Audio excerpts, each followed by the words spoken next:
Bonjour mes amis, que Dieu vous bénisse tous, que le Saint-Esprit, l'unique, capable de nous guider dans la vérité, vers la vérité et pour la vérité, vienne illuminer la compréhension de tous, de vous tous. Vous savez que la Bible est une source de vie. Vous trouvez des réponses à tout et n'importe quel problème que vous avez dans la parole de Dieu. La Bible est comme le Seigneur Jésus. Quand le Seigneur Jésus était ici, il marchait avec les disciples et il les a enseignés. Il les a enseignés. Il leur a enseigné sa parole. Le Seigneur Jésus est mort, ressuscité et est monté au ciel. Et il a dit, avant, il avait dit aux disciples, « Je ne vous laisserai pas orphelins. » Et vraiment, il a envoyé l'autre consolateur, le Saint-Esprit. Donc, le Saint-Esprit guide chacun de nous dans la lecture, dans la méditation, dans la concentration de sa sainte parole. La parole de Dieu, c'est le Seigneur Jésus qui nous parle. C'est Dieu Père, Dieu Fils, Dieu Saint-Esprit, nous instruisant dans ce que nous devons et ne devons pas faire. Donc, dans cette source, cette richesse incalculable, ce trésor immense que sont les Saintes Écritures, voyez que il y a des solutions pour n'importe quel problème. Donc, vous avez des solutions pour la guérison divine, la délivrance, la guérison de l'anxiété, pour amener la joie, la paix.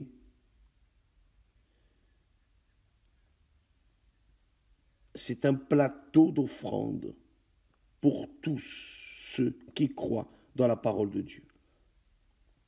Maintenant, la plus grande offrande aujourd'hui, au jour d'aujourd'hui, que je trouve dans les Saintes Écritures, c'est le Saint-Esprit. C'est le Saint-Esprit, car sans lui, nous ne savons pas comprendre, nous n'arrivons pas à comprendre sa parole. Car Dieu parle à un niveau que nous pouvons comprendre, mais même les plus capables et intelligents n'arrivent pas à percevoir l'esprit de la parole de Dieu. Et c'est ce que je voudrais que vous compreniez. Voyez, le Seigneur Jésus a dit ainsi, « Celui qui garde mes commandements, c'est-à-dire celui qui a ma parole, et la garde, et les garde, mais les commandements, c'est celui qui m'aime, c'est-à-dire celui qui a la parole de Dieu et la met en pratique, c'est celui qui m'aime. Et celui qui m'aime sera aimé de mon Père. Je l'aimerai et je me ferai connaître à lui. » Donc Jude, non pas l'Iscario, lui dit, « Seigneur, d'où vient que tu te feras connaître à nous ? D'où vient que tu te feras connaître à nous et non au monde, et non au monde. » C'est-à-dire, la parole de Dieu est là pour que tout le monde l'applique dans sa vie. Mais tous ne la reçoivent pas, tous ne la veulent pas, car elle est lumière, elle est la vérité, et la vérité contredit le mensonge celui qui vit dans le mensonge, ceux qui vivent dans le mensonge, travaillent avec le mensonge, gagnent de l'argent avec le mensonge, et tout le péché qui existe sur la terre, ne comprennent pas la parole de Dieu. Parce que la parole de Dieu est esprit et vérité. Donc, Judas a demandé, d'où vient que tu te feras connaître à nous, et non au monde, mais à nous, ses disciples, ceux qui gardent la parole. Et c'est précisément cela. Quand la Bible parle ici, quand le Seigneur Jésus parle de manifester, il parle de se révéler. J'ai lu la Bible, mais je ne comprenais rien, absolument rien. Comment vais-je comprendre si ton œil droit te fait chuter, arrache-le, car il vaut mieux entrer dans le royaume de Dieu, des cieux, avec un œil, qu'avec les deux yeux être lancé dans les temps de feu et soufre. C'est difficile à comprendre cela, pas pour celui qui a la compréhension de l'Esprit, la révélation du Saint-Esprit. Mais le Seigneur Jésus lui a répondu, si quelqu'un m'aime, il gardera ma parole. De nouveau, il parle sur le fait de garder sa parole, les saintes écritures, mais non garder dans le coffre, non, mais c'est garder dans le cœur. Si quelqu'un m'aime, il gardera ma parole, et mon Père l'aimera. Nous viendrons, c'est-à-dire le Père, le Fils et le Saint-Esprit. Nous viendrons à lui et nous ferons notre demeure chez lui, car dans la parole de Dieu, vous parvenez, vous recevez l'Esprit de Dieu. Spécialement maintenant, dans ces jours de jeûne de Daniel, qui commencent aujourd'hui, c'est commencé aujourd'hui. Celui qui ne m'aime pas ne garde point mes paroles. Celui qui m'aime garde mes paroles. Celui qui ne m'aime pas ne garde point mes paroles. C'est-à-dire, cela est clair. C'est très clair. Il n'est pas possible que la personne demande, mais comment? Qui aime? Qui aime le Seigneur Jésus aime sa parole. Qui aime sa parole aime le Seigneur Jésus. C'est la même chose. Vous êtes mariés, donc, si vous aimez votre époux, vous suivez sa parole. Si vous aimez votre épouse, vous suivez sa parole. Ce n'est pas suivre rigidement, mais c'est le respect. Vous respectez le goût chacun l'un de l'autre et la parole qui sort de notre bouche va faire le bien ou le mal à la personne avec qui nous vivons, dans le cas du mariage. Donc, si je veux plaire à moi-même, à mon cœur, je vais prendre soin d'Esther. Prenant soin d'elle, je prends soin de moi. Et elle, prenant soin de moi, sera en train de prendre soin d'elle. Car nous sommes une seule chair. Et le Seigneur Jésus dit cela. Celui qui aime ma parole sera aimé de mon Père. Nous viendrons à lui, nous ferons notre demeure en lui. C'est cela. Quand vous vous mariez à la parole, quand vous donnez votre âme à la parole de Dieu est esprit et vérité. Le Père, le Fils, le Saint-Esprit viennent faire leur demeure en vous. C'est extraordinaire, mais c'est très complexe pour ceux qui n'aiment pas la parole de Dieu. C'est important que toute la source de bénédiction qui a la parole de Dieu reste enregistrée ici. C'est la plus grande bénédiction de la parole de Dieu, c'est le Saint-Esprit. C'est pour cela que l'apôtre Paul dit « Qui a connu la pensée du Seigneur pour l'instruire ?» Or nous, c'est-à-dire nous les chrétiens, il parle à l'Église. Or nous avons la pensée de Christ. Donc avoir la pensée de Christ, c'est avoir sa pensée, garder sa pensée, suivre sa direction, ses conseils. C'est cela. Et parmi ces conseils, je dirais que le principal est le pardon. Pardonnez. Faites le bien à ceux qui vous persécutent. Priez pour vos ennemis. Comment est-ce qu'une personne peut prier pour son ennemi? L'ennemi veut la tuer et elle doit prier pour lui, c'est cela. Car si nous obéissons à la parole de Dieu, certainement que la parole de Dieu va rendre possible l'impossible dans nos vies. Ce qui serait impossible d'arriver arrive, va arriver, car vous avez obéi aux Saintes Écritures. Vous avez obéi à la parole de Dieu. Le Saint-Esprit est la plus grande bénédiction de Dieu aujourd'hui sur terre. Le Saint-Esprit est la plus grande bénédiction. Vous vous souvenez quand le Seigneur Jésus a dit que celui qui péchera contre le Fils, se référant à lui-même, celui qui péchera contre moi, disait le Seigneur Jésus, peut être pardonné, il sera pardonné. Mais celui qui péchera contre le Saint-Esprit n'a pas de pardon, ni ici, ni dans le monde à venir. Pourquoi? Pourquoi est-ce que la personne, quand elle pêche contre le Saint-Esprit, quand elle rejette, refuse, parle, blasphème contre lui, n'a pas de pardon? Parce que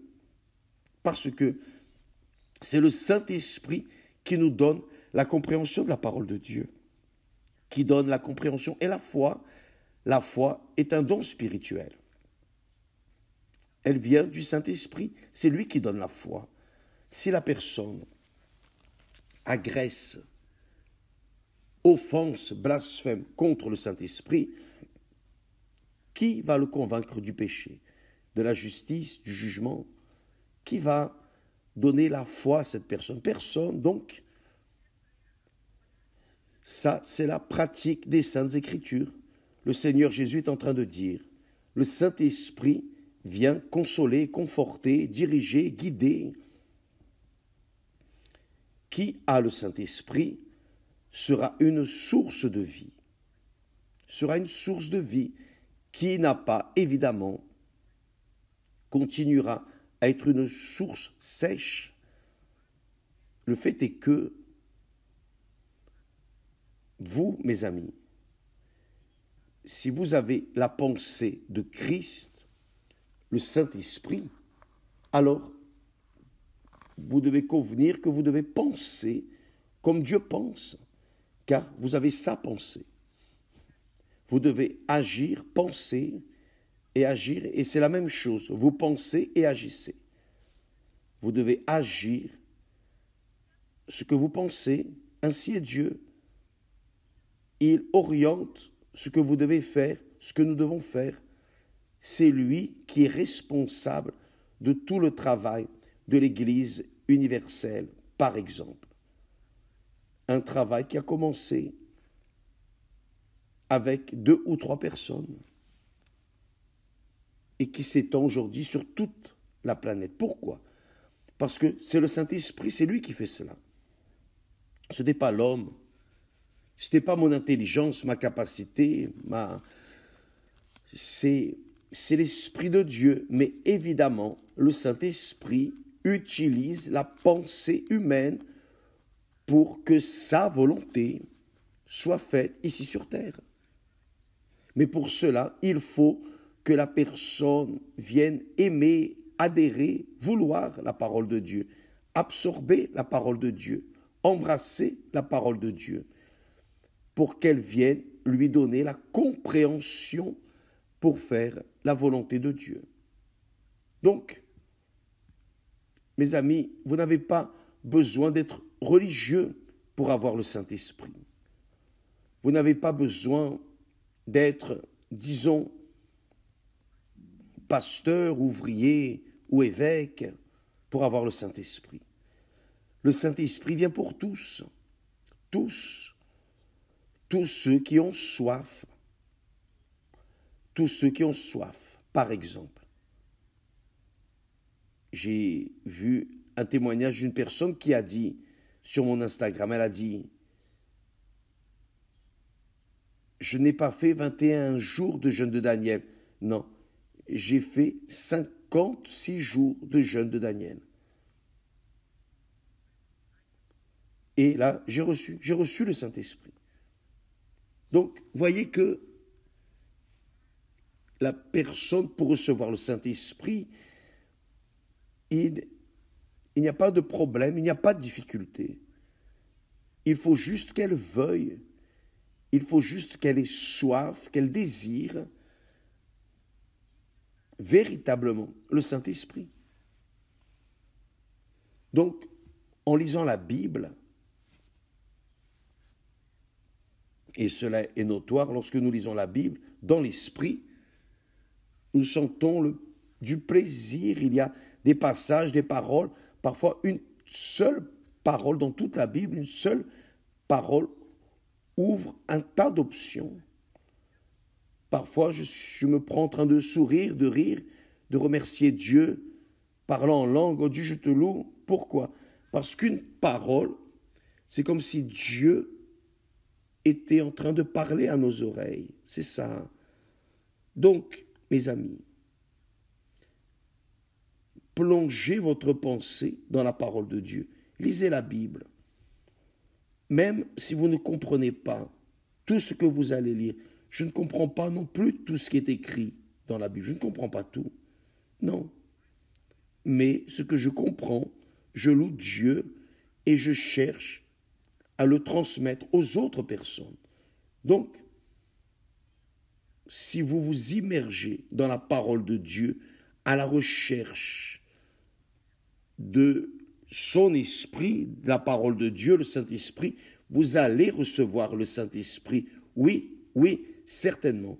Ça peut être demain, ça peut être après-demain, ça peut être aujourd'hui, d'ici 10 jours.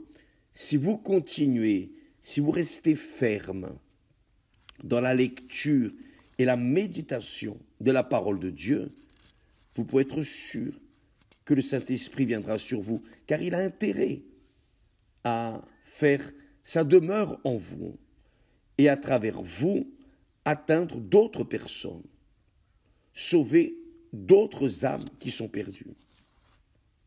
Donc, je doute qu'une personne qui immerge ses pensées, son cœur, sa vie dans la parole de Dieu et de la dépression, de la tristesse, des angoisses, l'anxiété, elle n'a pas. Pourquoi? Parce que la parole de Dieu, le Seigneur Jésus a dit, elle est esprit. Il a dit, mes paroles sont esprit et vie. Donc comment est-ce qu'une personne plongeant dans les Saintes Écritures sera triste, dépressive? Donc ceux qui disent, qui défendent l'idée qu'il y a des personnes qui croient dans la parole de Dieu et sont dépressives, ça n'existe pas, c'est un mensonge, c'est une tromperie, c'est du blablabla, quelque chose du diable, une pensée de Satan qui veut enlever le mérite aux Saintes Écritures. Il a dit, mes paroles, les paroles que je vous donne sont esprit et vie. Il parle 2 fois. Vous voyez comme c'est fort.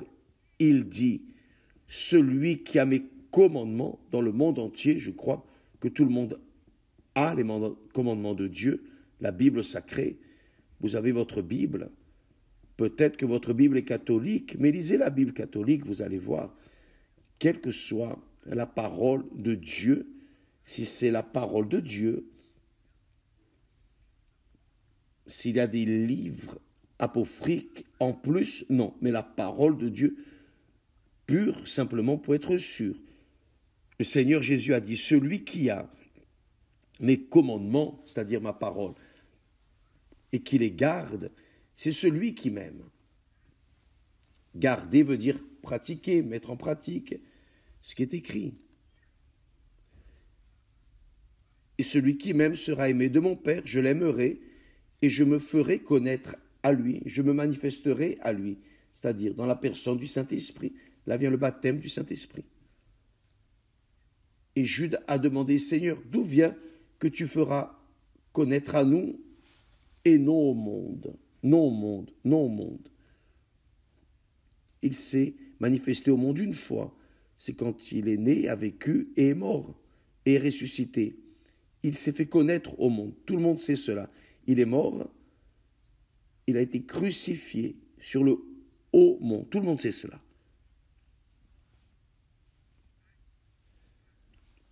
D'où vient que tu te feras connaître à nous et non au monde?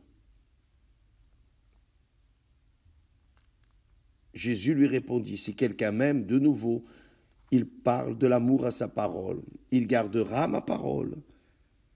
Il obéira à ma parole. Et mon Père l'aimera. Nous viendrons à lui et nous ferons notre demeure chez lui. C'est intéressant que vous lisez par exemple le livre de Jean, l'évangile de Jean, qui dit au commencement était la parole. Au commencement était la parole, le Verbe. Et la parole s'est faite chair et a habité parmi nous. Le Seigneur Jésus est la parole. Dieu est parole. Dieu est parole, mes amis. Le Saint-Esprit est parole. Le Père est parole. Le Saint-Esprit est parole. Le Fils est parole. Donc, c'est la parole de Dieu. Quand vous buvez la parole de Dieu, obligatoirement, cela doit vous apporter la vie. Sauf si vous prenez la parole de Dieu avec du mépris, avec un jugement, en disant « Ah, mais ça, j'accepte pas, ça, je ne suis pas d'accord. » Non. Qui êtes-vous? Qui sommes-nous pour juger la parole qui est Dieu? L'argile voulant discuter avec le potier, ce n'est pas possible. Ce n'est pas possible. Ou vous croyez, ou vous ne croyez pas, ou vous aimez, ou vous n'aimez pas. Qui aime reçoit le Saint-Esprit. Qui n'aime pas la parole de Dieu ne reçoit pas. Le Seigneur Jésus a dit au monde, Jude, non l'Iscario, j'aime parler de ça pour ne pas faire confusion. Il y avait deux Judes. Seigneur, d'où vient que tu te feras connaître à nous, qui te suivons, et non au monde? Ceux qui ne croient pas dans ta parole, les incrédules, les impies. Le Seigneur Jésus a dit, si quelqu'un m'aime, il gardera ma parole, et mon Père l'aimera, nous viendrons à lui, et nous ferons notre demeure chez lui.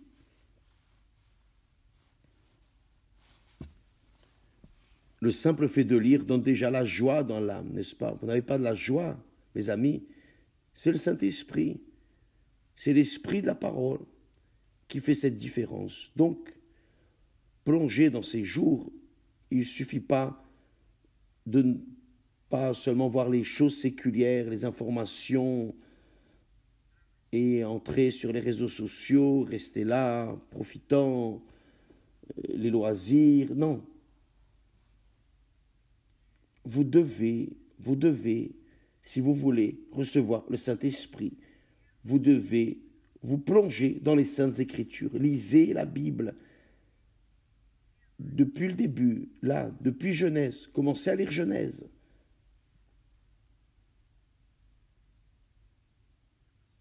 Vous allez vous relationner avec Dieu, avec l'auteur de la création. Vous allez comprendre Dieu. Et là, votre vie va changer. Que Dieu vous bénisse tous et demain, nous serons ici de retour. Que Dieu vous bénisse. Amen.